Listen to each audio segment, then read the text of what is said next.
आपकी लाइफ में मोटिवेशन का तड़का लगाने आ गई हूँ मैं, आप ही की दोस्त निशा।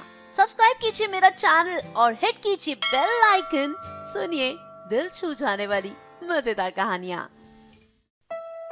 सीखने और सिखाने का भी एक समय होता है। जब रिश्तों में खिंचावट हो, समा बहुत ज्यादा भावुक हो चुका हो, तब सिखाने की कोशिश नाकामयाबी का सबक बन सकती है। ऐसे में सही समय का इंतजार करना ही सबसे अच्छा तरीका है। गुड मॉर्निंग दोस्तों, मैं एक बार फिर आ चुकी हूँ। नाम है निशा और लेकर आई हूँ एक बहुत ही प्यारी सी भावुक कर देने वाली कहानी। प्रदीप की छोटी सी बेटी का जन्मदिन था, तीसरा जन्मदिन। घर में बहुत सारे मेहमान आए हुए थे, बहुत सारे छोटे छोटे बच्चे। वो छोटी सी प्यारी सी बच्ची अपने सारे तोहफों को अपनी बाहों में भरकर एक कोने में बैठ गई थी। वो तोहफे किसी को हाथ भी नहीं लगाने दे रही थी। वहीं सभी बच्चों की निगाहें उसके तोहफों पर थी। वो चाहते थे कि रीमा वो सारे तोहफे उनके साथ बांट कर खेले, पर रीमा ऐसा बिल्कुल नहीं करना चाहती थी।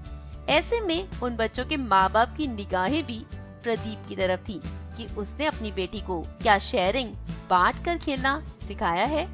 प्रदीप उस समय ये भूल गया कि उसकी वो छोटी सी नटखट सी बेटी क्या चाहती है। उसने उसी समय मोर्चा संभाल लिया। प्रदीप ने अपने आप से कह दिया था कि उसे अपनी बेटी को शेयरिंग सिखानी होगी। शेयरिंग जो कि बहुत जरूरी है एक सक्सेसफुल लाइफ के लिए। तो सबसे पहले उसने बहुत ही सिंपल तरीके से शुरुआत की। बेटा, आप अपने खिलौने अपने दोस्तों के साथ शेयर करो जो आपको अभी मिले हैं। उसने सीधा सीधा साफ साफ शब्दों में कह दिया।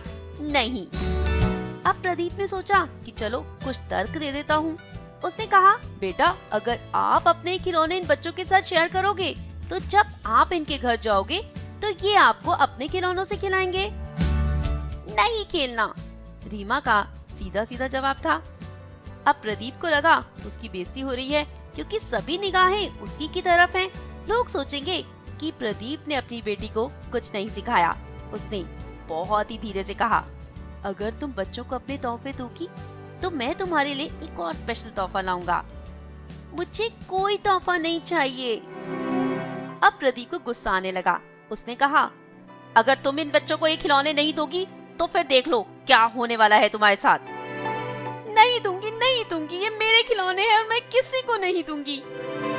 नन्ही रीमा अब रोने लगी थी, पर प्रदीप का गुस्सा बहुत ज्यादा बढ़ चुका था। उसने वो तोहफे रीमा के हाथ से छीनकर बाकी बच्चों को दे दिए और कहा, आप इन खिलौनों से खेलो, इसको रोने दो। रीमा जो कि अब अपने जन्मदिन वाले दिन सुबह सुबह कर रो रही थी, जो देखकर वहाँ पर किसी को भी बिल्कुल अच्छा नहीं लग रहा था। क्या प्रदीप का ये बर्ताव रीमा के साथ सही था? क्या अब रीमा शेयरिंग सीख जाएगी? क्या अब वो खिलौने बांट कर खेलना सीखेगी? क्या इससे रीमा के दिमाग पर एक अच्छा असर होगा? नहीं दोस्तों, हम कई बार अपनी अथॉरिटी का इस्तेमाल करते हैं और हम भूल जाते हैं कि हमारे बच्चे हमसे क्या चाहते हैं। इस समय प्रदीप ने वो किया जो सभी पेरेंट्स उससे एक्सपेक्ट कर रहे थे। उसने रीमा के बारे में बिल्कुल नहीं सोचा। वो नन्ही सी बच्ची जिसे अभी अभी वो तोहफे मिले थे, वो अभी उन्हें अपना बनाना चाहती थी, उन्हें पोजेस करना चाहती थी। जब तक कोई चीज आपकी बनी ही नहीं, तब तक आप उसे किसी के साथ शेयर कैसे करोगे? किसी के साथ शेयर करने के लिए पहले आपको ये फील तो लेना चाहिए कि ये चीज मेरी है। शायद उस दिन प्रदीप को रीमा पर गुस्सा नहीं होना चाहिए था। उस दिन अगर प्रदीप रीमा पर गुस्सा ना होकर उसे वो खिलौने अपने पास रख लेने देता और सभी बच्चों को किसी और खेल में लगा लेता, तो रीमा भी खुश हो जाती और सारे बच्चे भी खुश हो जाते। इसी तरह से हम गलत डिसीजन लेते हैं और रिश्तों में कड़वाहट भर देते हैं। इस तरह से हम जब अपनी अथॉरिटी का यूज करते हैं तो बच्चे बड़े होकर भी हमें वो इज्जत नहीं दे पाते जो हम डिजर्व करते हैं या जो एक बच्चे को अपने माँ बाप को देनी चाहिए। सही समय पर सही डिसीजन लेना बहुत जरूरी है ताकि आने वाले समय में हम सही वैल्यूज अपने बच्चों को सिखा सकें।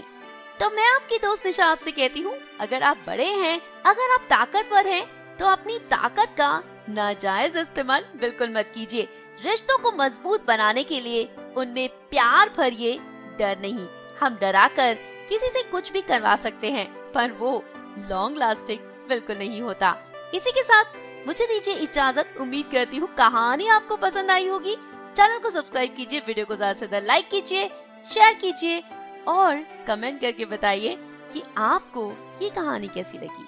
Thanks for being with me. Bye bye.